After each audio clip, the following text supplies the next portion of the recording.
Sakay ng To-Go Ferry. Ito ang kauna-unahan na out of town ko.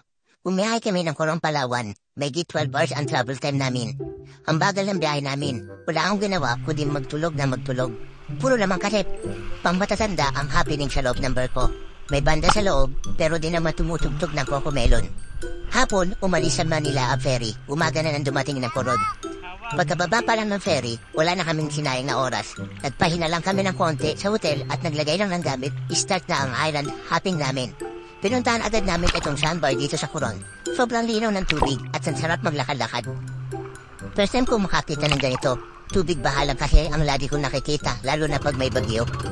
Gamit ang maliit na bangka, dun nakakapit sila mama at tita with the snorkel para sa fish viewing at feeding.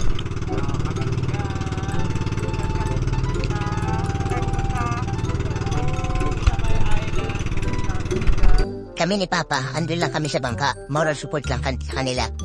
Kitang-kita namin ni Papa yung maliliit na isda na sumusunod sa amin. Siyempre, dala ko ang aking airplane salbabida. Sobrang linis ng tubig at napakalinaw. Nagbigay sa amin si Manong ng Skyplex para itakain sa isda. Ayun sila, lapitan na parang ngayon lang nakakain ng pambansang biskwit. Napakaamo ng mga isda. Sila na ang lumalapit sa amin. Pagkatapos ito, ayun si Papa. Ayaw bumitaw sa bangka, feeling marunong lumamoy. Kapit na kapit. Siyempre, di makukumpleto ang punta namin sa Coron, kundi pupunta dito sa Twin Lagoon. Sobrang nakakamangha ang bridge. Parang biglang lalabas na lang dito si Godzilla. Sa kalaliman nito, parang siyang place sa Pandora, doon sa movie na Avatar, na anytime may lalabas na mga nabi. Hindi katulad sa tubig sa baba, sa dagat, yung tubig dito ay medyo mainit-init. Feeling ko naipon dito yung mga ihi na mga nagsuswimming dito. Ang hirap ba naman akyatin to bago ka makarating dito. Ang ganda ng ilalim nito, na rock formation na hinubog ng panahon.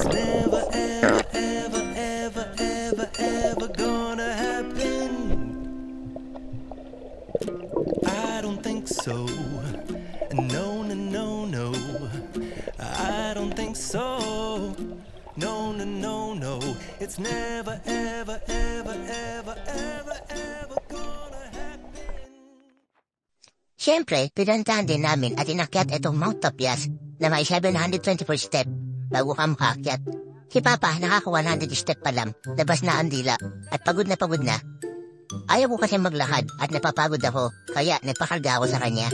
Bago umakyat dito, kailangan mong magbaon ng lakas ng katawan at energy. Pero pag akyat mo naman dito sa taas at rewarding naman ang 360 degree view ng Coron. A nope, definitely nope. A nope, nope, a nope. Probably never, ever, ever, ever, ever,